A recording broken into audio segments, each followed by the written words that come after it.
Anita, how's your mental health? Questionable at all times. You know this. Yeah, how's the mental health of your children? Also a little bit tricky. Can I tell you my experience in trying to find therapists for myself and my kids, Mel? Yes, please. Okay, this is how it goes. You ask around your friends and your family for a referral for somebody who's nearby. You finally find somebody who sounds like they might work for your family. You give them a call and you find out that A, they're not accepting new patients, or B, they have a huge wait list. So you start over again and you ask people if they know anybody who would be a good therapist and a good fit. Finally, you find one, you go and you meet with them and you figure out that you don't actually like them that much. But it's been so much work to find somebody who you can go to in your area that you're kind of stuck with them. Well, do you have any ideas for how to get around this? I do, because guess what? I've actually had some therapists that I have found on my own, which involves what you're saying. Sometimes, I remember one time I was like 3 hours in the bathtub on my phone looking through websites. I was such a prune at the end. But I have also had the experience with working with BetterHelp. And it was like, I don't want to say too good to be true, but because it is true, but it's like amazing because I was matched with my therapist within 24 hours. And you didn't have to go through all of that other ridiculous process of trying to find somebody. And here's the cool thing too, is if that person didn't work out for you, you can just switch and say, and it's not like you're committing to another years long search for somebody who you're going to jive with. It's true. And I lucked out, or maybe just BetterHelp is really good at matching people together because I never had to change my therapist. I loved her. Perfect fit for me. And I know that some of our friends have used BetterHelp and they've had to change therapists, and boom, same day, you can change. Easy peasy. You can ghost your therapist. Get a new one. I love this idea. BetterHelp is one of our sponsors. If you use our promo code, trybetterhelp.com/WWDN, you get 10% off your first month. And we totally recommend it. Yes. Get some therapy. That's trybetterhelp.com/WWDN. Hi, Anita. Well. I know that you are fresh from returning from a sojourn. Yes, I sojourned. I went on a walkabout in my car, though.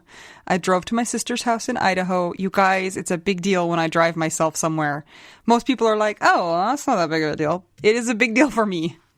I am an infant. I fall asleep in the car. Usually when Anita leaves town or wants to leave town, she's like, hey, do you want to go on this trip? And I realize it's only because she wants me to drive her. Basically, I want Mel to be my chauffeur. You're just using me. Is that so wrong? What am I going to do when somebody throws a sandwich at my head from the back? That's what I'm worried about. I don't have those skills yet of staying strong and like steel nerves. I don't either. Well, guess what? You just got back and I'm leaving in an hour. We had very few minutes to make this happen, and I'm so glad we made it happen. Congratulations. Thank you. I'm driving 4 hours away for one night and coming back because I need to. You inspired me, and our other widow friend, Kirsten, not Kirsten from last week, but Kirsten inspired me. And it shows me that I can leave my house and my basement for a day. And that you won't start on fire if you see the sunlight or something like that? Yes, but I am bringing my dogs, and that's usually why I don't want to leave, because I am obsessed with them. I cannot live without them. They don't throw sandwiches at your head? No, they just bark. It's pretty much the same. Well, we're a couple weeks post-traumatic episode of Anita's life. How are you doing at this point? I'm feeling much more normal, much less traumatized, much more back to normal. If I think about it, though, I can still put myself back in that feeling of, so I'm just not thinking about it. Moving on with my life. Good. Well, I'd like to update everybody about our adventures at the bank, because that's also been very exciting.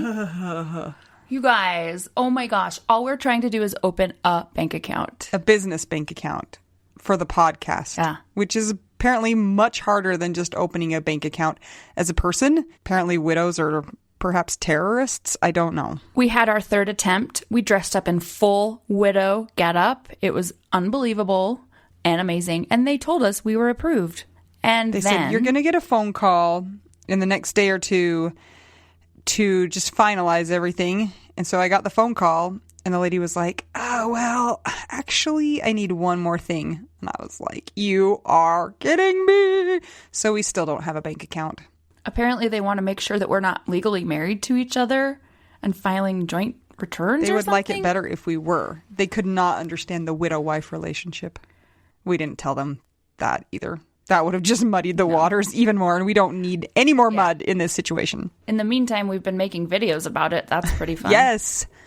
Yes. You know what's been going on in the Widow Wives Club today, this morning? I thought it was fascinating. I don't know, because I was driving all morning. So tell me. I'll let you know.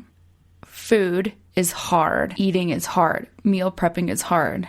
Anita has a cookie and she's eating it. It's a giant cookie. Maybe do you think because you have kids and you have to feed them that it makes you eat? Or do you feel sometimes like you don't feel like eating or making any food and so you don't for yourself? My relationship with food has absolutely changed, but probably not the same as yours. In the very beginning, I didn't eat.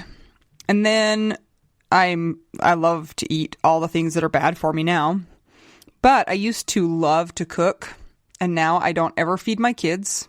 I don't ever make meals because they just complain about them. So it's like, why would I take the effort to do this? So they just kind of forage, eat a lot of cheese plus carbohydrates, quesadillas, mac and cheese, grilled cheese. It's all. Nice. So if I don't know, I would just probably eat nothing but unhealthy food if I didn't. No, I just do eat unhealthy food, I guess. If any of you are in the Widow Wives Club and you relate with this, jump on in there and comment because it's very fascinating. I didn't realize that I was the only one. And somebody else started the conversation and it's like all the same things. Like I'd have no motivation. I have some snacks that are healthy, but trying to get up and make anything is like, ugh. I don't know. I wonder if it's ever going to leave or I'm going to have to make a goal to care. I don't know how to care about eating. Maybe I don't need to care right now. I'll just figure it out later. I just like food, though. So I like to eat it. But I definitely eat way more fast food than I used to. And I feed my kids horribly. Like, we eat out all the time.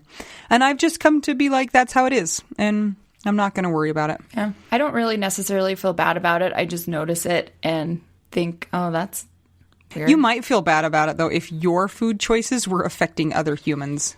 You might be like, oh. Yeah, totally. Yeah. That makes sense. Meh. I was also thinking of this other thing, Anita. What? Here's what I was thinking about. Do you think that in early widowhood, you want more black and white options for decisions and clear-cut things than as time goes on? The reason why I'm asking is because I remember when I was in my first early days after Scott died, and everything was so new, and I was like, what? Everybody needs to write a manual on how to treat people or what to say, what not to say. And then time goes on, and then you have different perspectives, and things are a little bit more nuanced, at least from my perspective. And I understand all of it. I understand the black and white and the needs and wanting to feel like that, and I understand observing nuances. What do you think? Yes. If I understand you correctly, I would say that in the early days, your grief is so big that you feel like your grief is the same as everybody else's grief. Does that make sense? Because it's so huge that you can't imagine anybody having different grief than you're having. And so you do feel like there's a lot of black and white. You should say this. You shouldn't say that. You should do this. People shouldn't do that. And then, at least in my experience, it's probably just because I've come to know more people who are grieving. And I have seen, oh, they are different than I am. And I don't think I could have probably appreciated that as much in the early days as I can now. So maybe the same, but a little bit different, but kind of on the same page. Yeah. Interesting things to ruminate about. Yes. So this week, Mel took me on an adventure. I did. Oh my gosh. Please tell. So Mel had what's called in the business a jam session. And I was like, what is this? What does that mean? Who is in charge? How does it work? And she explained all of those things. I still think it's like a little bit of hocus pocus and voodoo, and there is no answers to any of those questions. But we went to a brewery, and Mel played, and I got to listen to her play with some bandmates. And then, after a little while, they invited people to come and sit in. So random people would bring their instruments and go play with the band. And I thought that we were legit famous for this podcast, but then I found out that Mel is legit famous in the musician world. There were like these little college boys who were just barely old enough to be in the brewery, and they would walk up to her when there was a break, and they'd like bow to her. Hello, madam. It would be my honor to play with you. Oh. If that would work, if that would be okay for you, I will kiss your ring. And Mel was like, we'll see. Not true. But it was kind of funny. There was definitely some Mel worship going on in there. It was so intriguing to me to observe Anita observing a jam session, because it never occurred to me that what a jam session is needed to be clarified, because I've just been in the musician vortex for so long. And it's like, sometimes you only communicate with your kind, and that's not always healthy. Right. Like, there was a point in life where I seriously could not have a conversation with someone that was not a musician. So that's why I started listening to science podcasts so I could try it. Someone was like, oh, that's great. So you're saying that you were stuck in this nerdy world and you just transferred to another nerdy world. I'm like, I guess that's true. Yeah, but if you can be a transient nerd, no, that's not the right word. Yeah. So this was a jazz jam. It was fun. And actually, the people that have been listening to the podcast know that one of my band members died by suicide, and then my other musician friend died of COVID. This was all very recent. And so some of those people's people were also there. So it was nice to see everyone, and kind of weird. Like, okay, before COVID, I had moved. I didn't see any of these people. COVID happened. A couple of people died. It's been really sad. And now we're kind of all coming back together. And it's still, everybody had masks and everything still, but it seems like it's starting to open up a little bit more. But it was good to see those friends that were connected to my other friends and just kind of check in. I got the sense that this was the first time, or one of the first times, that this kind of event has happened in a while, because there was a lot of excitement. There was a lot of response. There was a lot of like, yes, I want to come. And I was like, what is going on here? Yeah. And there's food there. So it's basically like a pub, like a restaurant. And so people can come in and eat and do their thing. But it is in the jazz culture to have a jam session, because there's a strong mentor-mentee relationship that's just been passed on. What about Mentos? Well, if you eat garlic nachos, you need Mentos. I like the fruity Mentos too. Oh, those are good too. Yeah. So, but Anita, it was so cool because you made some new friends, even though you were stressed about being gone. And there were a lot of people there that also were close to loved ones that had died. Did you have some good talks? Yeah. And a lot of people were like, hey, I know you, even though I don't know you. And I was like, okay, hi.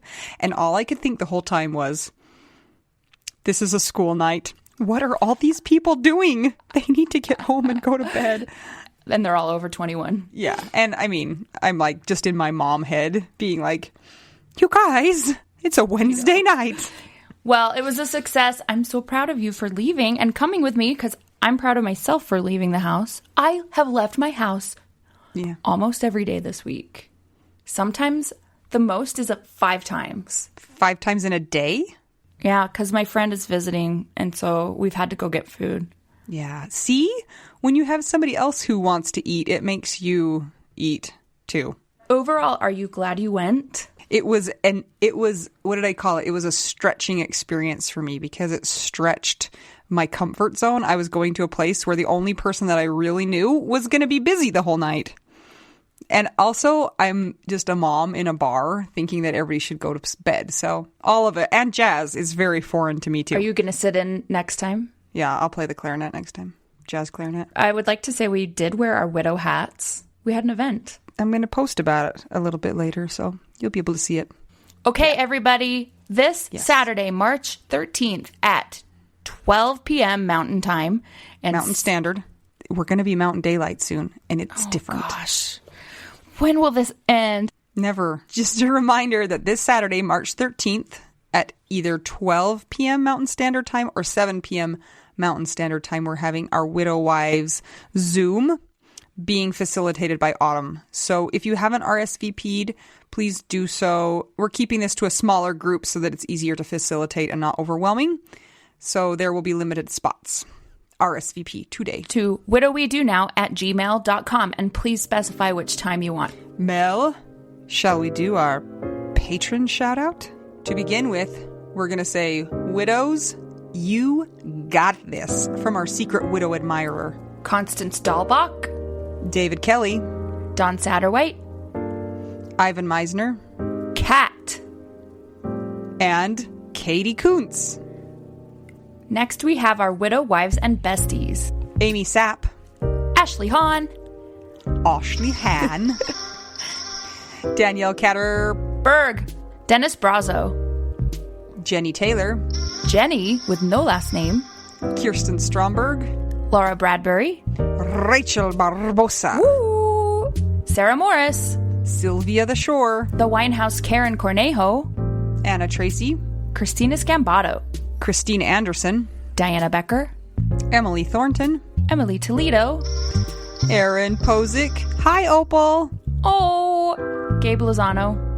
Ileana Bell, She has a raccoon now. I know, Jamie Aliota, the oldest sister, Anita's Madre, Jenny Barrow, The Fancy Lady, Katie Radcliffe, Cara Scara, Lori Farrington, Marie Hoffman, Marjorie Lewis, Shannon Helm, Tammy Schwartz, Valeria Packer. Black Wendy. Thank you, everybody, for supporting us through our Patreon. This podcast episode is sponsored by The Misner Family Foundation. in memory of Elisabeth Misner. If you'd like to join our Patreon, visit patreon.com/WWDN. If you'd like to not do that, but buy us some tacos, you can go to buymeacoffee.com/widowwedonow. BTW, there's a new taco place in town, and it is so good. When I care about food, let's go. You need to go before you care about food so that I can go get a taco. Okay, I'll drive you. Perfect. Okay, we have an exciting episode coming up today, and one correction we need to make first is... Oh, I'm so sorry. I feel so dumb. Our guest, I told you that she was the host of the wrong podcast. So her actual podcast is the Widowed Mom podcast, and we have Krista St. Germain coming up. I'm Anita. I'm Mel. And we're just two young widows trying to figure out, widow, we do now.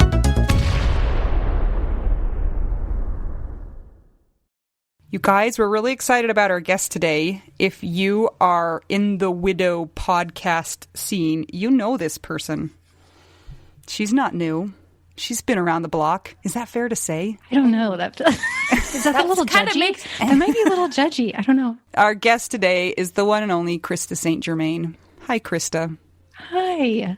Thank you for joining us on our podcast. I have a feeling this is going to be the most fun interview I've ever done. I sure hope so. We have a goal during our interviews to make you feel confused and like you don't know what's coming next. Derailed. Zingers. Like, Yeah, just like, duck. what? Okay. Well, you know widow brain. We just follow the flow.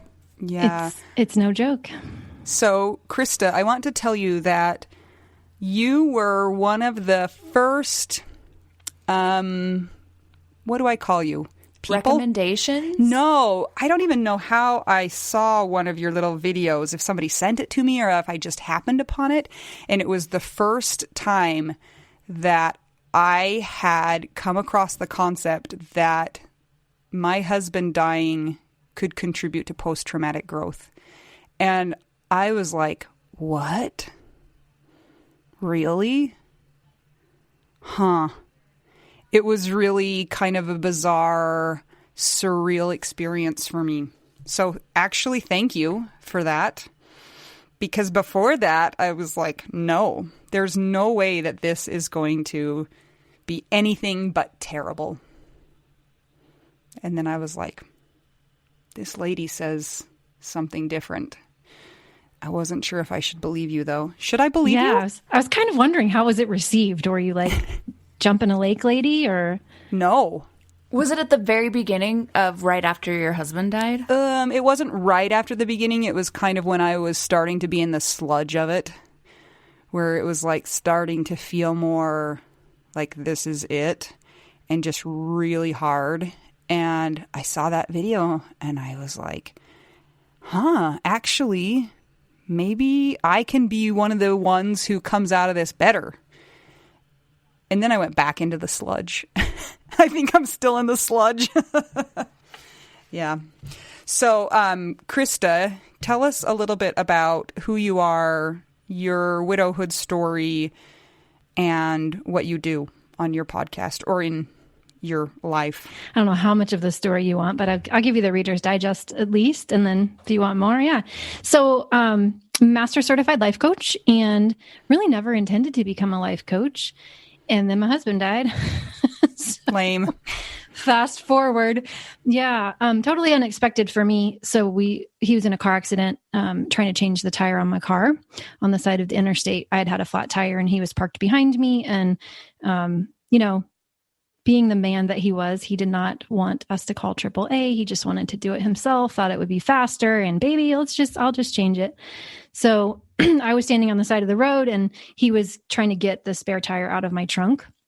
And his car was behind him, and a driver who we later found out had meth and alcohol in his system just didn't hit the brakes at all, just straight into the Durango and trapped him in between the Durango and the Camry. And 24 hours later, gone. Right. So I thought initially I thought we were just going to have like an amputation kind of situation, but just wasn't in the cards. So yeah, straight back to therapy, try to figure out how to get myself back to functioning, and then kind of reach that point where I was back to work and everybody was saying what they always say, which is like, you're so strong, you're doing amazing. And in my mind, I was thinking, if this is amazing, I don't know.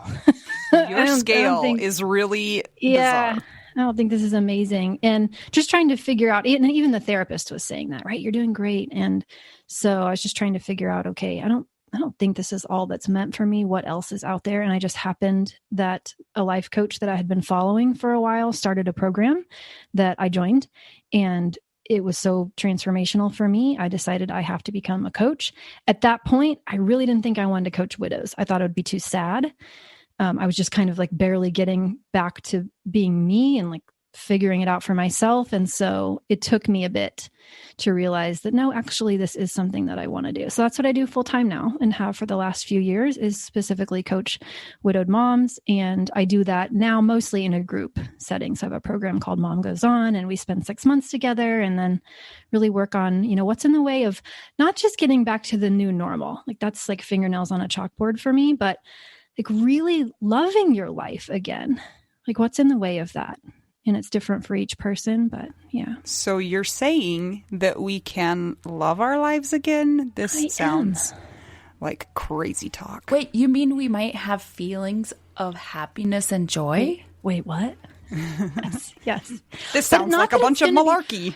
Not that it will ever be, though, all happy and all joy. It'll still be human. It's still, I'll have the negative emotion too, but that it's just not settling. That's what drives me so crazy, is I see and talk to so many widows who, because they don't have a lot of examples of how to love life again, they really do kind of set their sights so low. It's just about adjusting to the new normal and kind of functioning, but not really loving life. It's like cliche, but surviving and not thriving. I identify with that so much. I have explained it as feeling like right now my life is a placeholder. I'm just kind of passing time until I feel like things are better, I guess. And there's a piece of me that still kind of wants to get back to what it was, and knowing that there is no back to what it was, because that is gone, and it's trying to figure out what's in front and the beauty in what's in front. Yes. And I have glimpses of that sometimes, but I'm still not, fully embracing that yet. Yeah. If that makes sense. So we actually asked our listeners what they wanted more of, and we got a lot of responses that they were interested in help with parenting. And my response was like, me too. So we had to think of who we could find who could possibly help us with that. And since your podcast is the Widowed Parent podcast, we turned and asked you to join us, and you were gracious enough to say yes. But we were talking before we started recording that even though your podcast is about widowed parenting, it really applies to widowhood, all of it, and even life, all of it. Yeah. Yeah. Yeah. In fact, I get a lot of people that tell me they're not even widows that listen. Oddly enough, just the grief, because really grief is so misunderstood, and they're looking for resources and support around grieving whatever loss they had.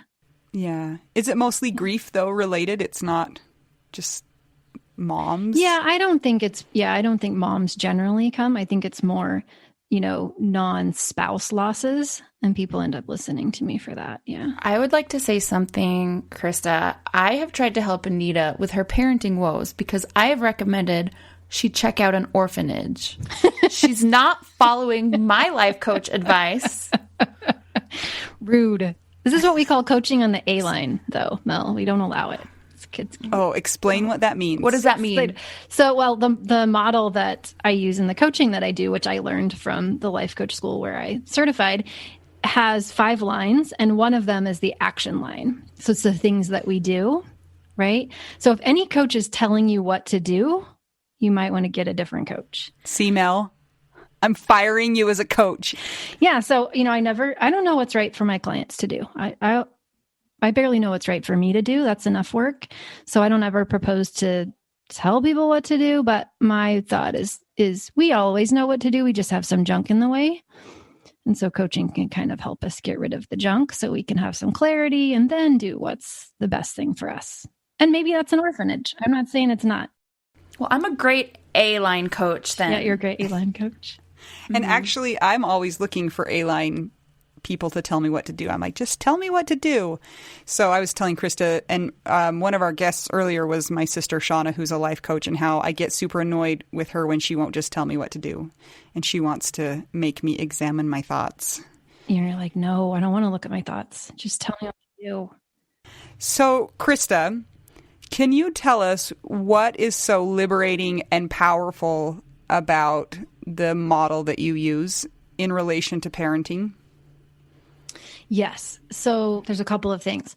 One is that when you learn the model and you realize that your thoughts cause your feelings and your feelings are what fuel your actions, then you don't have to take responsibility for the little people's thoughts and feelings and actions.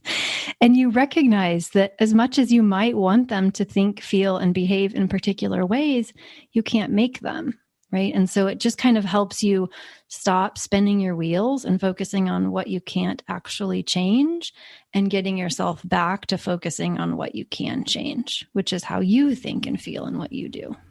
And the idea is that when you work on the things that are within your own head, then your actions will be more intentional. Yes, and will work better. Here's a question for you. In our society, there is the thought that we are responsible for our children's behavior. And to a certain extent, that has to be true as far as like liability. If our kids break something in the store, we're responsible for that broken whatever.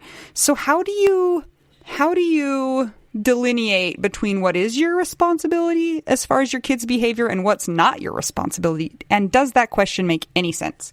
And no, my children have never broken anything in the store, and I've never had to pay for anything, and it's fine.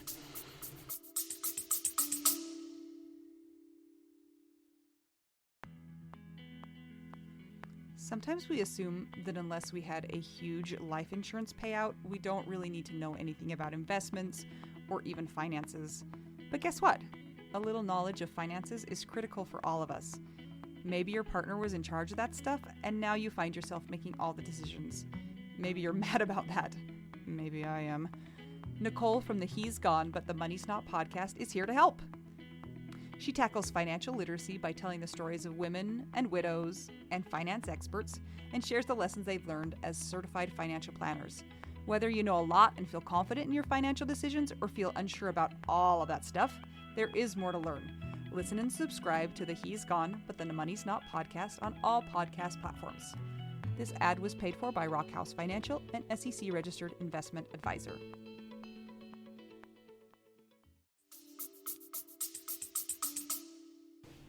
Yes, it makes total sense. So, yes, I mean, of course, it matters how we role model things to our children, right? It matters that we set rules and that we have consequences and that we, tell them what we expect of them. But we really still can't think their thoughts. We can't create their feelings. We can't actually determine whether they choose to follow our rules or, use the good behavior that we role model as what they follow. We just can't control that. So it's do the things that you want to do in terms of the type of parent that you want to be, but know that there is a limit to what that other human who has agency decides to do with that information. And don't measure your success or failure as a parent based on how your children So you're behave. saying that I should pay for the tchotchke that they broke, but not think that I'm a bad mom because that would they be good. broke the thing. Okay. Yeah. And then maybe they get to pay for the tchotchke later with something else. That'd be probably how I'd But roll, that sounds like an action, and so now you're fired. and you're done. You're barred from Hit the stop. Hit stop, association with Mel. We're done. We're done here. Did you Yeah. have your hand up, Mel? I was fist bumping Oh, okay. myself. I kind of My looked. new life coach school, A-line. The A-line. And Mel's like, I have no questions because I have no children, but I have Yep. all of the questions, so it's fine.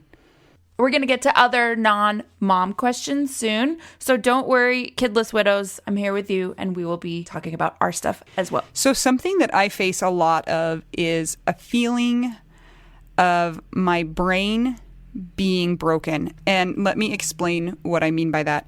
So I'm a physical therapist, and I, at the beginning of my career, treated brain injured patients. And there was a point at which too much input in a brain injured patient was detrimental. They couldn't deal with the stimulation, too much stimulation, and their brain went, and they could not focus and they couldn't attend to the things that they needed to. And to a certain extent, I feel the same way. I feel like it's a physiological overstimulation. My brain has lost the ability to have all of the stimulation coming in at once. So it used to be that the house could be a mess and my kids could be screaming and I was like, whatever. But now I feel like my input sensors get overloaded more easily. And so then I find myself being grouchy and angry much easier because I just feel like, back off. It's too much input right now. And I don't know how to deal with that. What say you, life coach? Well, how do you normally deal with it? Do you beat yourself up for it, or what do you do? I yell a lot. Yell a lot at the other people Yes. in the house? Yes. Yeah. Or sometimes I lock myself in my bedroom. That's another thing that I Yeah. do. But, I just feel overstimulated to the point where I don't act how I want to act. Yeah. I think there's ways we need to acknowledge that really grief does change things that are happening in our body and in our brain, right? And for how long is not necessarily standard for one, or one size fits all, but to really acknowledge that, yeah, it's not quite the same as it was before. Widow fog, it's no joke. There's a great book I think that's worth reading if people want to learn more about it. It's called Before and After Loss by Lisa Schulman. And she's a neurologist and a widow. And her husband was a neurologist too. And so she kind of walks through what it was like to lose him as a neurologist and the one grieving. And so she talks about it from an emotional perspective, but then also from the brain science perspective, which is completely fascinating and gives you a lot more compassion for what you just described, right? That it doesn't mean there's anything wrong with you. And then when you see that, you can be kind to yourself in the moment, give yourself the break without making yourself feel guilty, then you can start to change some of those patterns. Right. And in the moment, maybe okay, this is I'm approaching the max here, where when I get to this level, this is about when I want to yell if something else happens. And how do I back myself out of that first and then, support myself with either some alone time. I am a huge fan of emotional freedom technique tapping to calm the nervous system down.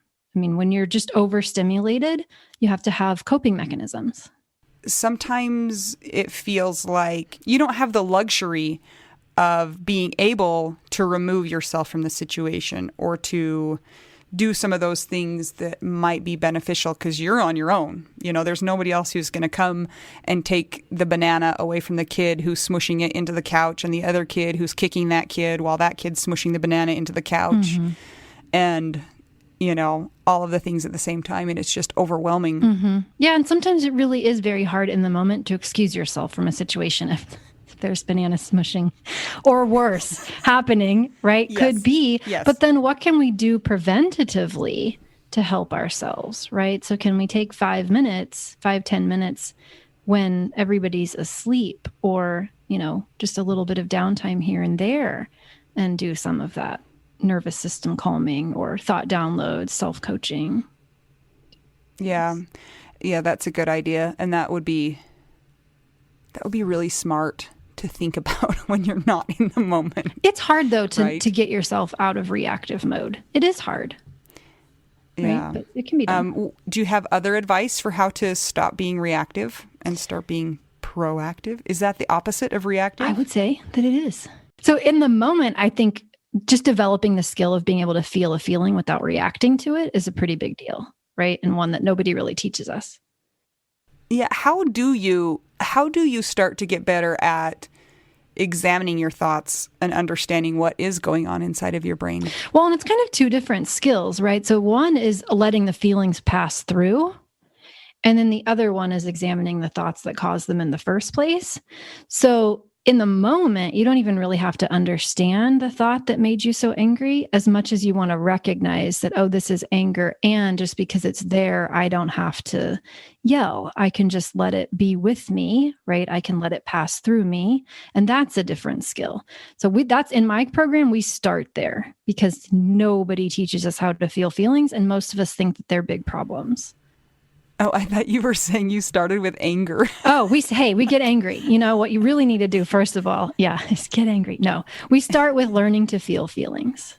But if you're in a really reactive space a lot of times, and the thoughts required that, would change your emotional state really aren't available to you, then let's just learn to let the feeling be there with us and not let it dictate how we show up and what we do. How does Anita do that? Yes. How does she practice this before the moment? Yeah, I teach it in it's the simple 3-step process. I call it now feeling. And it's NOW. And so it's the N stands for name, or honestly, you don't even have to name, but you do have to notice, name or notice. So this is anger. You're aware of it, right? And I'm aware of that one. Then the O is counterintuitive, but it's open up to it. Let it in, right? Because what most of us want to do is shove it down. And that's the problem with anger, especially, is that the more we shove it down, the more energy we add to it. And eventually we pop, right? And it comes back up and kind of smacks us in the face. So instead of trying to get away from it and shove it down, we want to open up to it and breathe it in. This is anger. It's like a labor contraction. Breathe it in, right? Acknowledge that it's there. And then just watch it in your body. That's the W, is witness or watch, where you just watch. Do you know where you feel anger in your body? I feel everything in my chest and neck. Every emotion I feel like is in the same place. Yeah, I do. Does anybody ever feel it in their pinky though? That's what I want to know. I do think it's mostly localized between face, neck, chest, abdomen. Yeah, I don't hear a lot of little toes or pinky emotions, but maybe they're out there. My earlobe is buzzing. I'm feeling a little pressure my right cartilage. Here. Yeah, no, my cartilage. Yeah. So, but it takes about 90 seconds once you learn how, right? You have a thought, it creates chemicals in your brain, and that's what creates a feeling in your body. And so if you just write it out, kind of write it like a wave, not write, Yes. WRITE. Yeah, write it out like you're surfing a wave, essentially. You're not trying to make it go away, but you're also not letting yourself react to it. You're just oh yeah, this is anger. I can handle this. I can let this be with me. And then about a minute and a half later, those chemicals will have run their course. Now, you might think another thought again that creates anger again, but once you have this skill of allowing a feeling to pass, it's way less important that you're thinking a different thought because you can handle feelings. So if they're still squishing the banana into the couch, and I think another angry thought, then I just need to learn to not sit, because I'm actively pushing people away from each other. Mm-hmm. I still just have to be willing to tolerate that I'm feeling angry. Not tolerate even, because you said open up to it and invite it to be a part of my experience. Yeah, it's more like accept it. Like, there it is. It's already there. Yeah. So why not just accept that it's there? So it doesn't mean that we're only going to feel anger for 90 seconds. It might last longer. Well, it might come back. You might keep thinking it. They might keep smashing the banana, and you're still telling yourself the story that made you angry in the first place. I love that it's been my fault that we're stuck on this banana. But it's so relatable. That hasn't ever even happened. I have a thought, Anita. What? You have mentioned that you're very competitive. Mm-hmm. Do you think that when grief shows up and anger shows up and all these emotions show up and someone's squishing the banana, that you are competing with those feelings, and that's why you're not allowing them in? Because you have to beat it, and you think the way to beat it is by overcoming it with even more frustration? I don't know. I'm going to have to think about that. Welcome to my A-line school. Do you know who I do? I feel like I'm in competition with my kids. Like that we are battling each other and that I'm trying to somehow win their cooperation. And I feel like so I guess my thoughts would be that they are actively working against me and that somehow I have to get them to cooperate with me or we're not going to succeed as a family. It's a battle. Mm-hmm. You're in a battle. I do feel like I'm actively in a battle every single day. Yeah, they're working against me actively. Yes. Yeah. Yeah, like how could you shift that for yourself? What could you think that wouldn't be that? Well, I mean, I can tell myself as something that I can believe is that they're just kids and they don't know any better. I say that and that gives me like a reaction in my chest. It doesn't work for you. You don't feel better. It makes me say they should be better, which we know what you say about shoulding. No bueno. You shouldn't should on yourself. But usually what I think is if I turned out to be an okay human adult, then anybody has the chance to be an okay human adult. But they're even stressing that right now. What if it's not like you're not trying to love what they're doing? You're just trying to not actively resist it. And it's more like, this is what they're doing right now. Like, this is what I've got right now. This is what's happening right now. Yeah.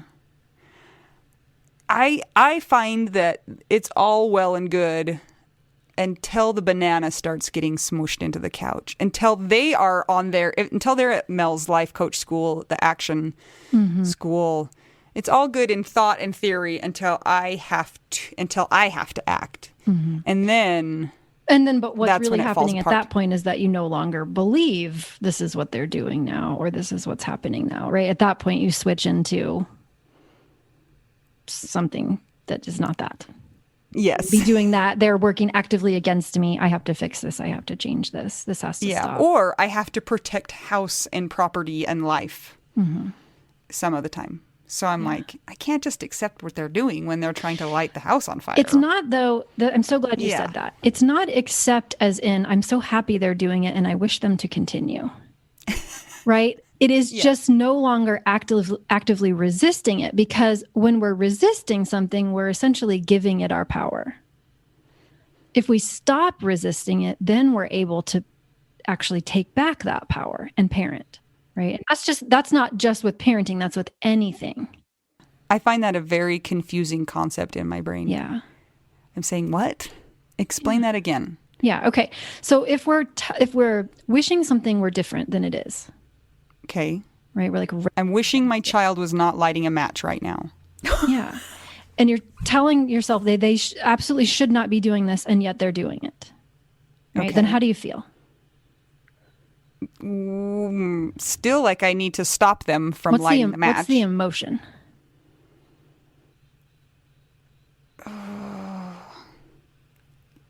Fear. Yeah. Okay. is still there because it's a dangerous thing they're doing. Mm-hmm. Okay. So then when you feel fear, how do you parent? I don't know. Different than anger, probably. Mm-hmm. Or frustration that they're doing it wrong. Yeah. You know? I don't know. Yeah, it's really just about getting yourself, being in charge of your own emotional state so that you can parent as effectively as possible, right? Yeah. And it's not just limited to parenting, but when we're adding a lot of resistance to something and telling ourselves it shouldn't be the way that it is, what that usually ends up looking like for us is that we're less effective in our response to whatever's happening. Right. And so I'm not saying we want it to continue, but we just don't want to give energy to it. We want to control our own emotional state so that we're grounded and from that place make decisions about how we want to intervene if we do. So if I'm feeling fear that they're going to light the house on fire, do I use the same technique of feeling that feeling, identifying it, welcoming it? And what was it? Witness. Yeah. Well, it probably depends on what stage are we in. Has the match been lit? Like, how much time do we have? Right. You just need to know that last summer I took my kids camping and we went to this campground place and my 4-year-old lit a fire inside of the bathhouse and then just strolled out like nothing was wrong. And then somebody came out of the bathroom yelling that there was a fire and he had lit a flower arrangement on fire. So I feel like I have a little bit of PTSD about that. Yeah, he has lit the camp. I don't know. Yeah. I mean, that may not be something you could have done anything. Well, you weren't even there. How could you have possibly done anything about it? So like thinking about what is the actual challenge that they present to you in the moment where you are there. And then if your normal response is, at a certain point you yell and that's the behavior you want to change, then how do you either allow the anger to be with you or think about it differently so that you're feeling more grounded, calm, right? Capable, unaffected. You got your work cut out, Krista. They are the greatest teachers, those little people. The kids are. Well, that kind of reminds me of one concept that is within the life coach paradigm, and that is that just because you're aware of your thoughts and you realize that you have control or you have some say over what you think and therefore what you feel and how you act doesn't mean that everything's going to be a good experience or it's going to be happy and roses and sunshine. Yeah, like I don't think any of us really want to be that person who's always happy. Yeah.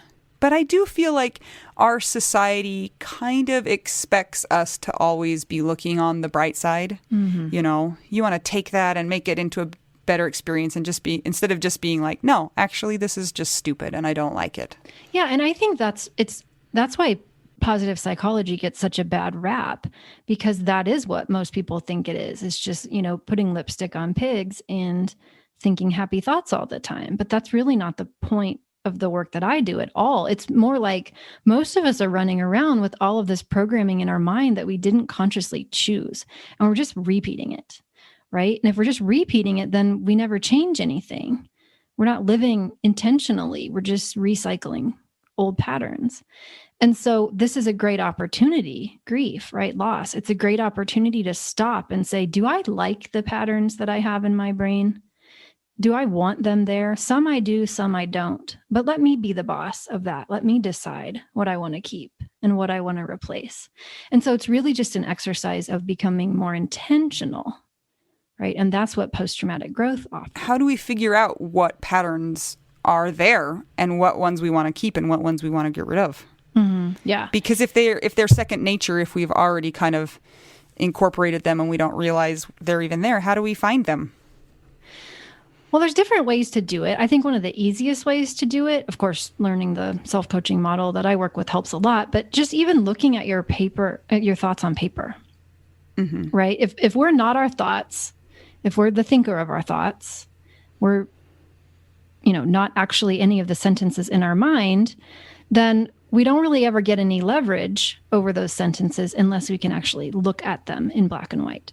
So just dumping them out on paper helps tremendously. To just dump it out on paper and go, oh, actually, most of what's on this piece of paper isn't actually factual. It's just stories that are in my mind. It doesn't mean anything about me. I haven't done anything wrong because I'm thinking these stories. And it makes a lot of sense that I feel like, I'm on this emotional roller coaster because look at all the sentences. But then when we can see them in black and white, we can start to decide which ones of these are actually creating results that I want and which ones aren't. So if we find ones that we don't like the results they're creating, how do we get rid of them? I think it's less about getting rid of them and more about just being aware that they actually are optional, right? Okay. Like I like and then to, they kind of work themselves out? It's the awareness heightens, right? So if you start seeing a thought and you notice it as a thought instead of just believing it, most of us just walk around believing our thoughts. We don't actually see them as thoughts, right? But if you start noticing yourself thinking, I'm never going to be successful. And the difference is that you aren't actually just believing that thought, because if you're doing that, then your brain is actively scanning the environment for evidence of how you're not going to be successful and how you haven't been successful in the past, right? It's just creating more attachment to the story. But instead, you start to notice over time, oh, there's that thought again. I'm never going to be successful. I'm never going to be happy again. There's that sentence that my brain is so good at offering me. But just because it shows up doesn't mean I actually have to listen. You can look at the things as neutral instead of as truth. You get to decide. Yeah, and show yourself a whole lot of compassion along the way because, of course, all of our thoughts feel true. It's our brain's whole job to be efficient, right? Seek pleasure, avoid pain, be efficient.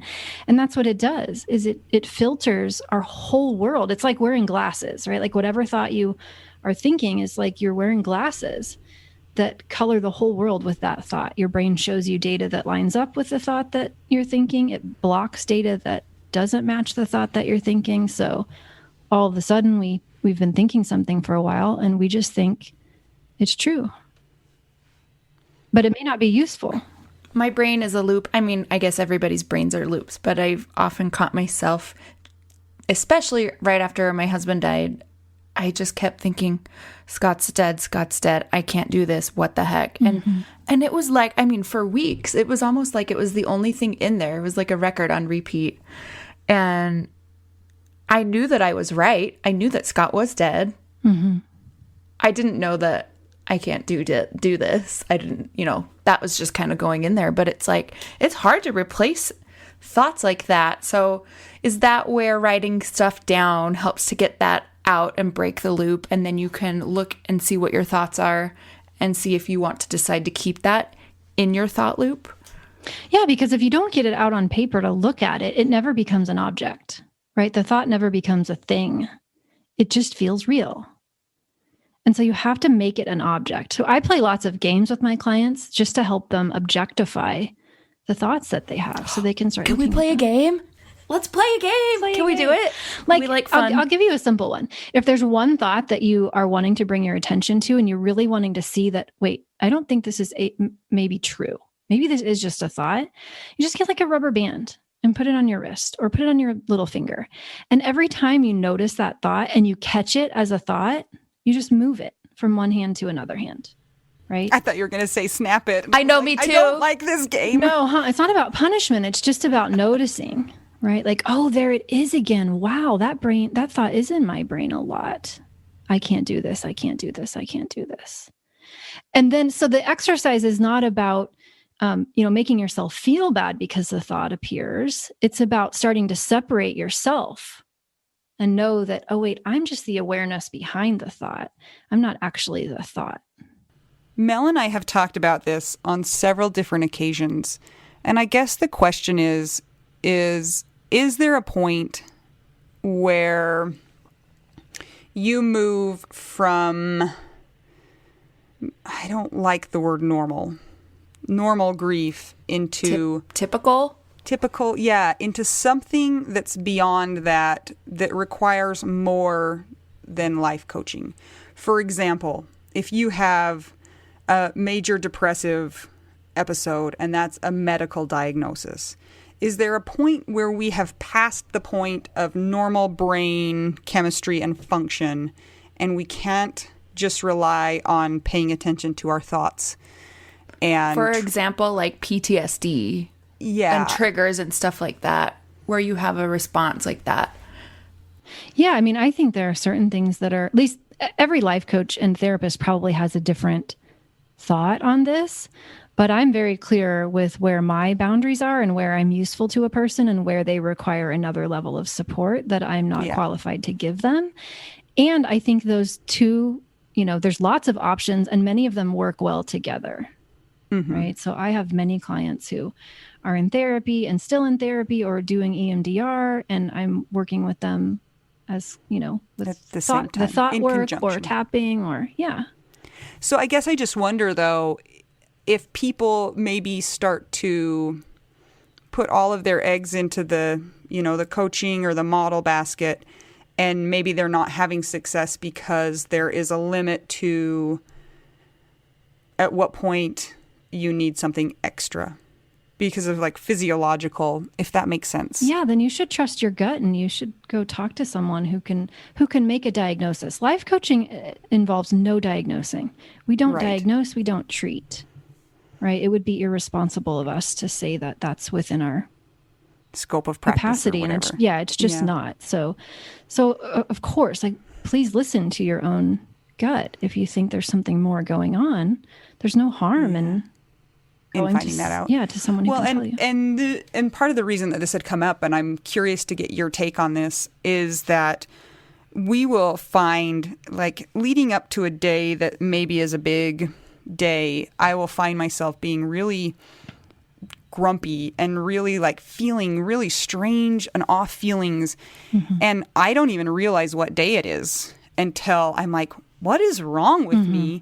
And then I go, wait, today was the day that we got engaged or whatever. And it's like, I never had that thought first, but I'm having a physical reaction to the day. It's like my body remembers what day it is, even though I didn't have ever a thought. Like, I had to look into my brain and say, what is this day? Why is this day causing me to have these problems? And so I'm always like, how can that be my thought if I never had the thought that's causing my feeling? I do think that, it's cliche in the title of a very good book, but the body does keep the score in that regard, right? And there are just some things that our body remembers, and that, if we want it to be, can be a sign of areas of opportunity for us to do some work on, right? To release some stuff that maybe we're still carrying around with us that isn't really doing us any favors. So do you think that are you saying that you can work on those, for lack of a better word, symptoms that you're having around a day and make that better? Yes. Yeah. Oh. Yeah. So, and I'm not saying that the same thing works for everyone, but honestly, I don't even know that that's a problem. Right. Right. Like, we don't even have to think about it as a problem. We can just decide, oh yeah, this just happens and I don't need to make it a problem. Right. I can love myself through it. And also, if there's stuff left that doesn't feel like it's healed, why wouldn't we go back and work on it? Yeah. And I think maybe I'm in that boat of not thinking it's a problem. It's more a curiosity for me. And in the beginning, I didn't even realize what was happening. I would just find myself just being out of sorts on some days and not knowing what was going on. And then at some point in time, it was like, Anita, this is called grief. You're feeling grief right now. And I was like, oh, that's interesting, because before I just thought I was crazy. So, well, it's good to know that it's not, we don't have to say that we're crazy. It could just be grief. My body will do that when I get near, there have been times when I've been driving near the accident site and I've kind of lost track of time. I don't really know that I'm close to it. And all of a sudden it's like my body just knows. Oh, and then I look up and then I realize, kind of look at the signs and the mile markers and I see, oh, okay, that's what's happening. I'm getting closer. So how do you, if we believe though that our thoughts create our feelings, then how does that jive with the model? I think there are just some patterns that are unconscious. Right? And we can work with the stuff that's at the level of consciousness, and there's stuff that we can't. work with. Okay. It doesn't mean it doesn't exist. It just means we have to work on it differently. Right. Okay. Yeah. What do you think of that, Mel? I think that's very enlightening. Yeah. And I am satisfied with that answer because that's what, yeah, like Anita said, we've discussed this before because I am doing life coaching with Shauna and I'm also working with a therapist. So I have both kind of going on. And it's that same thing where it's like my body, I know there's a point where my brain has gone into a certain spin where the model is not going to be working for me. And the other stuff is like where it would be complete PTSD, where it's like, I have to take a benzo or something. And so where I think they match, though, where they can match is, and I'll violate all the rules of basic certification. So if you're a new life coach, please don't listen to me. But is that whatever's going on in your body, right? Even if you didn't consciously put it there, but you're having a response, that then becomes your new circumstance, right? So, okay, so here's how we normally teach it, right? Circumstances are things that other people do, things that are out of our control, things that are in the past, things that we could all universally agree upon, right? So it's the child is smashing the banana into the couch. The neutral thing. Yeah, the neutral thing. Okay. The banana smashing doesn't cause our feelings until we have a thought about it.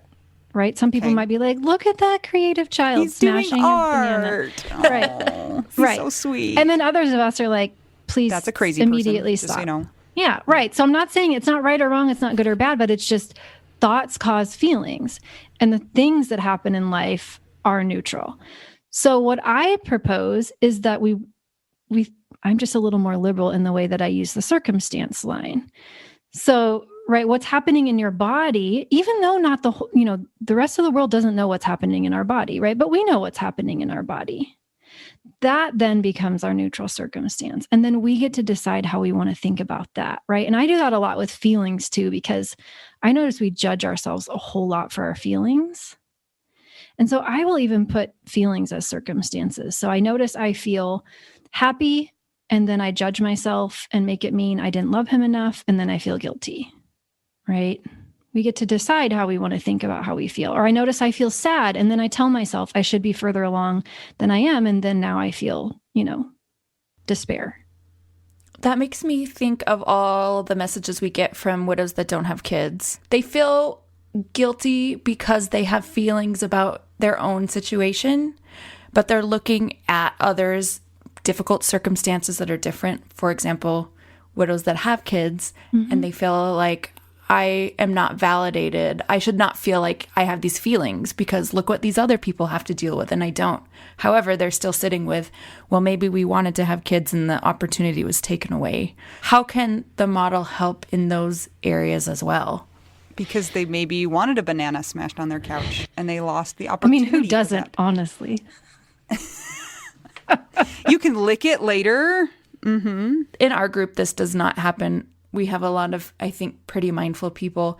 But in some groups I have seen where it's like there might be a complaint that a parent has. And then the people that don't have kids are like, how dare you complain about that? At least you got to have them. And then it's a comparison. And that's where things get scary and empathy goes out the window. And it's like the situations are so different. We are in the same boat because we're widows, but we also are in very different boats with everybody's situation. So what do you think, Krista? Yeah. So it's like the whole compare and despair thing. So I have lots of thoughts about it. So, because I see it and it is so prevalent. And it's not just those with kids and those who didn't have kids. It's also with money. That person got money, I didn't get money. That person, has their bills paid. Now I have to work twice as hard. That person's spouse died in this way. My spouse died in that way, right? We can compare and despair on anything. But I think the way to stop that is just to decide that whatever pain you feel is legitimate. Like you don't need anybody's permission to acknowledge that your pain hurts. You can just let it be there. You can just let it be there. And when we compare and despair, we just create more of it, right? We invalidate what we're feeling. And then instead of just having the initial pain, then now we're suffering.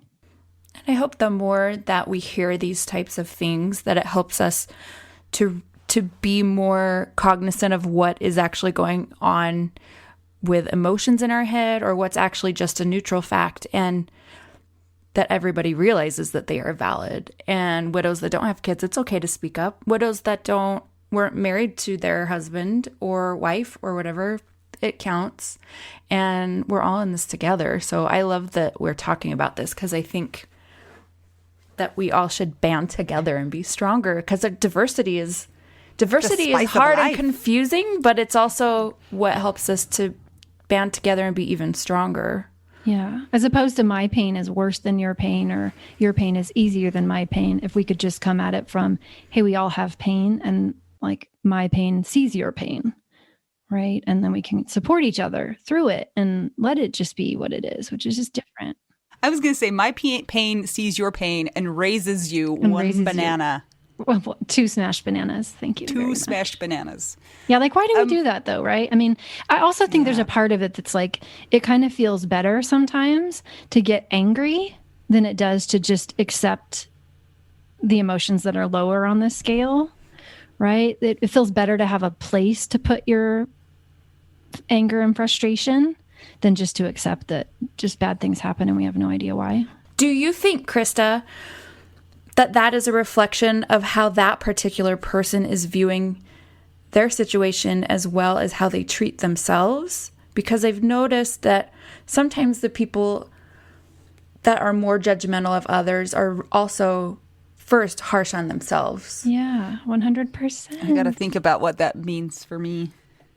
Like, why I'm so competitive. Like, does that mean that I'm not good enough myself? I'm competing with myself.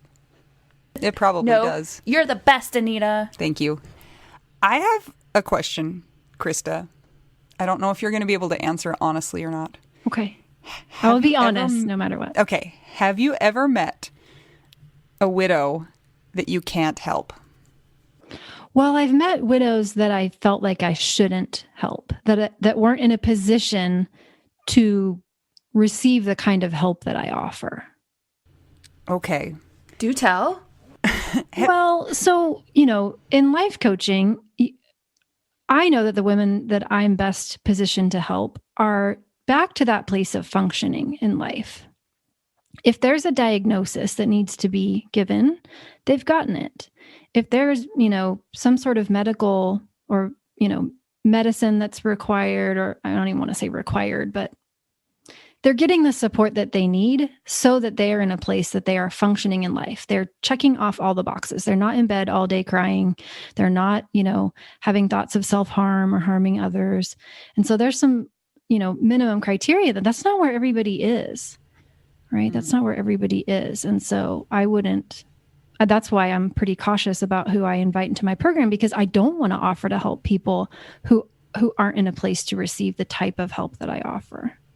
So I'm real quick to refer out. So if somebody is in that place, has there been somebody that you can't help after that really tries? Yeah, I have had, there's one client coming to mind. No, it's not so much try, though. I think that's the problem. It's the people who I have misjudged, who I thought were in a better place. And then it was too much for them. As much as they wanted it, they just cognitively or emotionally weren't ready yet. And it was just a big ask. Because this is, the kind of work that I do. It is work. You really are looking at your thoughts and processing your feelings. And some people they're not there yet.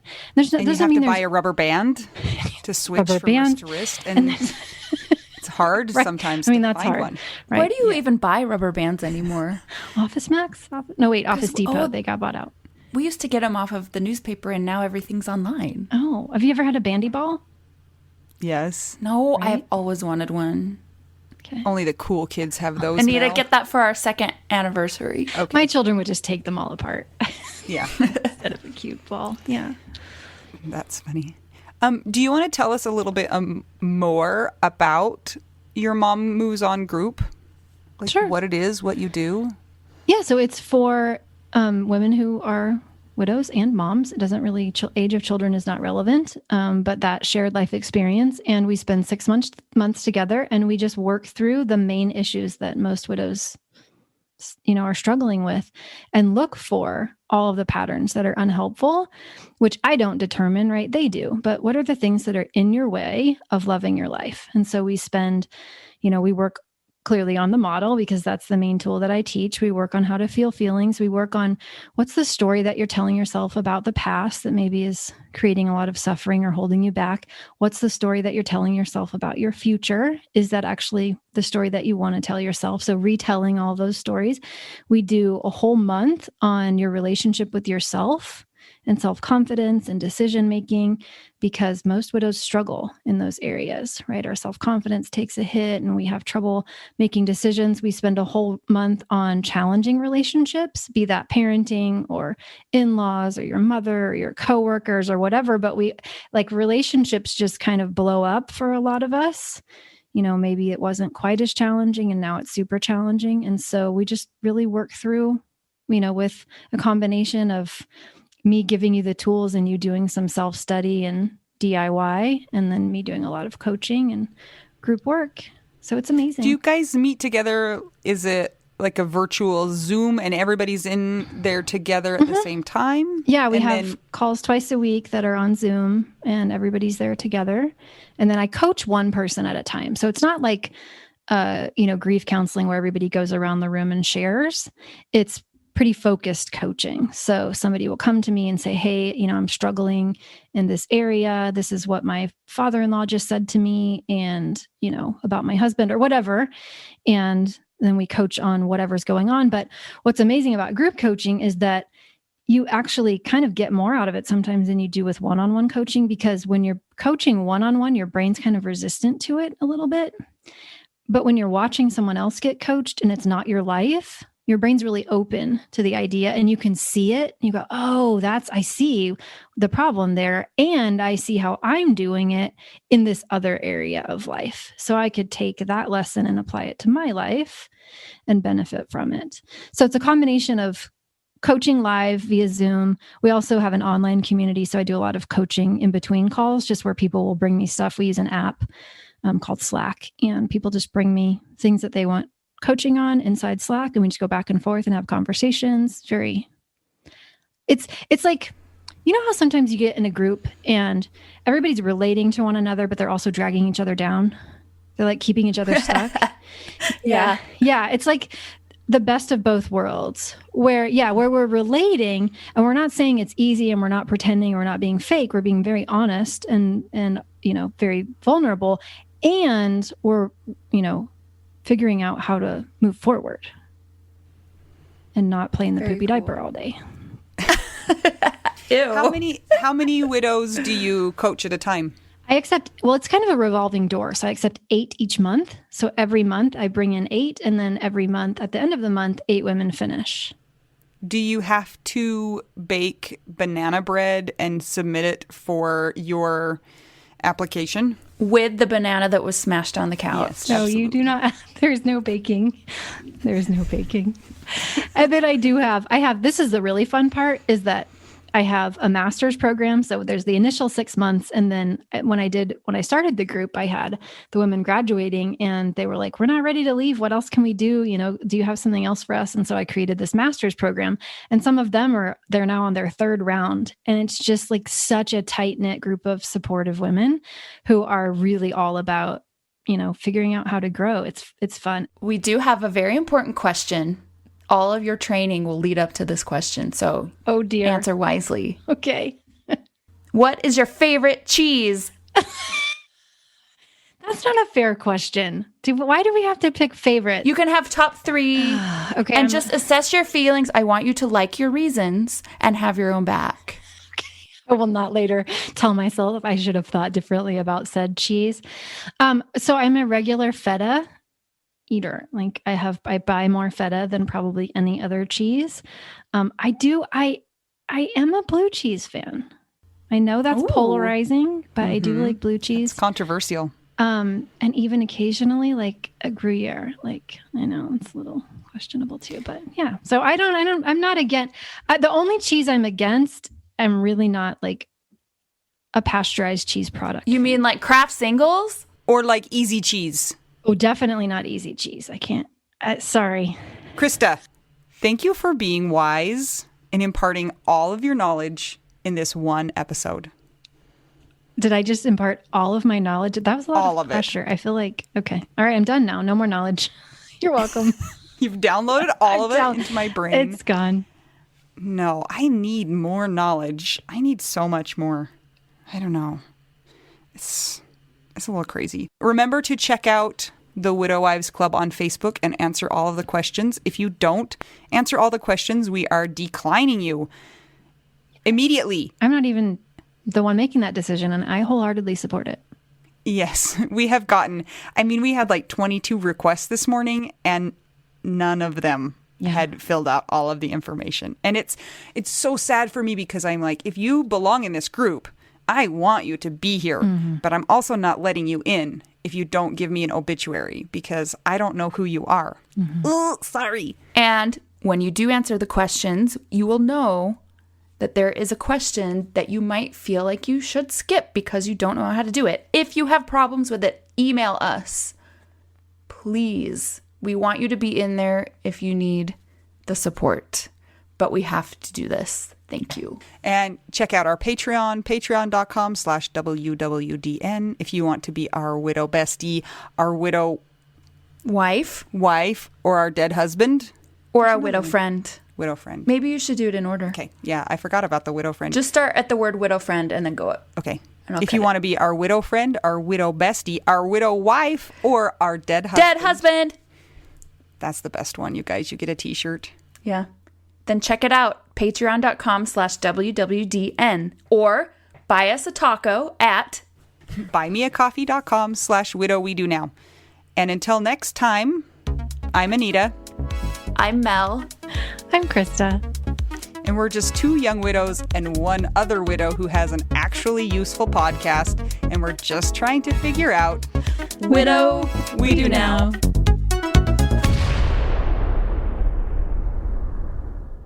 This is my favorite thing to discuss with you. Tell me, what is it? One of my favorite things. I do enjoy tacos and cheese and dogs.